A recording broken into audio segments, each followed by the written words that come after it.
for just pounding this issue sometimes before, so that we would know the severity and the intensity and gravity of this issue, which I have looked into since he's done that, and I appreciate that. It's something we need to address, pay attention to, and be vigilant about stopping. Thank you. Thank you very much. Now we'll move to speakers from the floor. During the public comment period, speakers from the floor will be allowed to speak on non-agenda items for 3 minutes.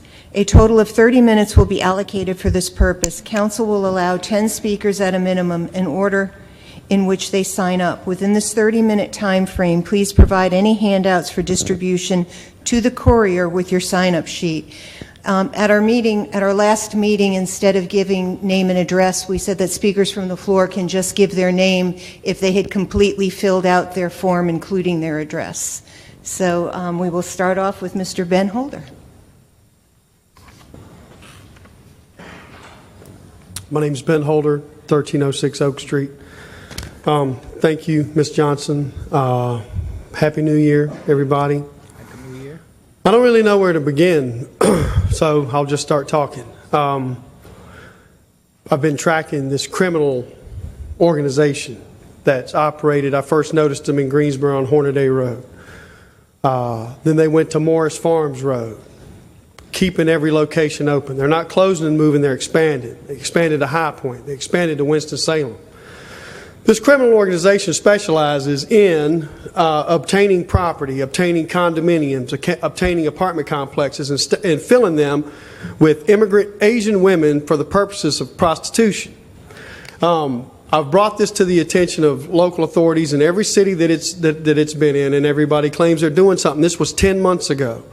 I've Googled phone numbers, I've chased it all down, and I've pretty much got it all figured out to wherever anybody moves, I get alerted. Saturday morning when I woke up, my phone was telling me to look at an alert. And I looked at an alert, and I knew I was coming here tonight when I saw this alert. The human trafficking network, or this criminal organization, which I would clearly call them a human trafficking organization, they have every sign of being involved in that industry, now is operating in the building at 1013 North Elm Street, Fisher Park Historical District. They're running a sexually oriented business in Fisher Park's Historical District at 1013 North Elm Street. They advertise on Backpage. They cannot speak English. They communicate through text. Now, I'm not going there. I've done all that before. I don't need to go see any of that stuff. I know what it is. But what I can't understand is, why are we letting this continue to grow? Let's think about what Nelson Mandela would say. Let's think about, the Greensboro civil rights. We have a possibility, a very strong likelihood, that Asian immigrant women are being held against their will and forced to do things that they may not want to do. If that doesn't alert every media person, every council person, and every citizen, then you're all, your blood pumps Kool-Aid. You're not human.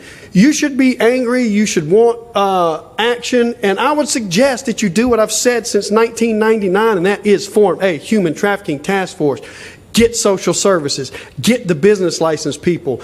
And, get a translator. Find this place. They're operating. It's a business. They're exchanging sexual services for money. It's a sexually oriented business, profiting off of prostitution, using Asian women, and it's 1 mile from your house now. So if that doesn't make us say, let's do something tomorrow morning, then I just don't understand what's going on. 9 months, I've watched it grow, and now it's in Fisher Park's Historical District.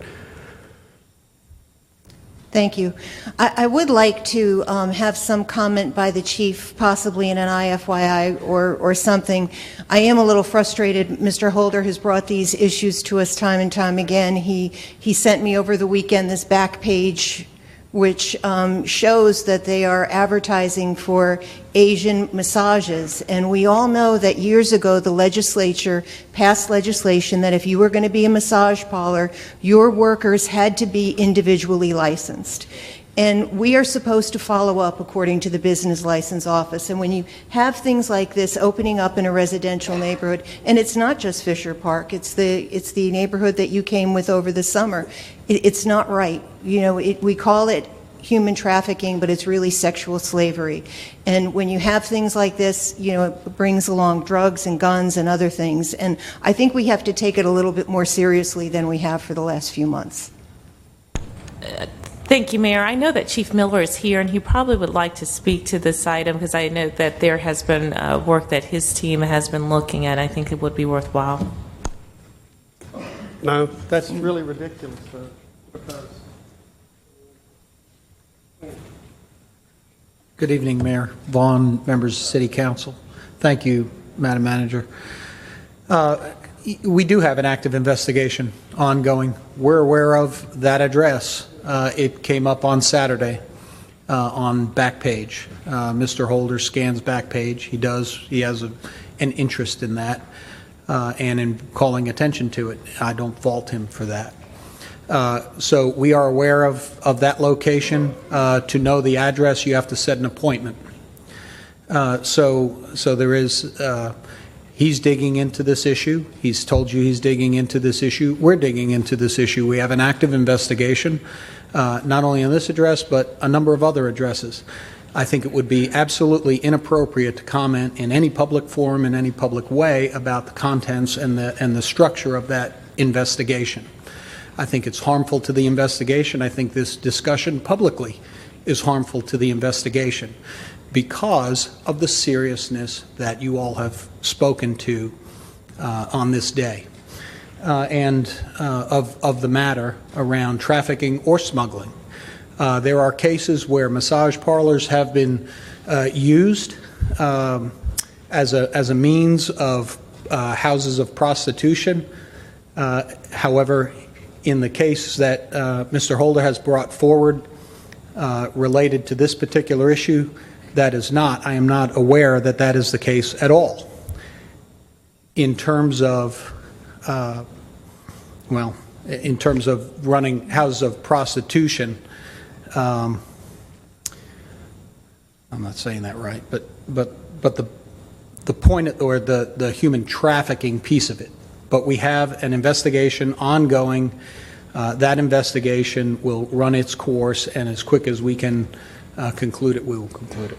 Well, you know, this one actually has an address on it. You don't even need to make a phone call. It says exactly where it is. And, you know, we also have an ordinance about not having customers come into residential neighborhoods. I mean, we have home occupation businesses, and this is clearly violating it. And, you know, we can't have this type of business in residential neighborhoods when you've got young kids. I mean, we had it this past summer when it was in an apartment building. And, you know, it seems to me if we know that there is something that is being advertised as a massage parlor, it's as simple as going there and saying, let me see your license. That's, I mean, you know, let me... Do these places have a license? That's the point, they don't, so you can shut them down. Okay, so yeah. Right. Well, and thank you, Chief. I appreciate the comments. And Mayor, we'll certainly follow up. I know that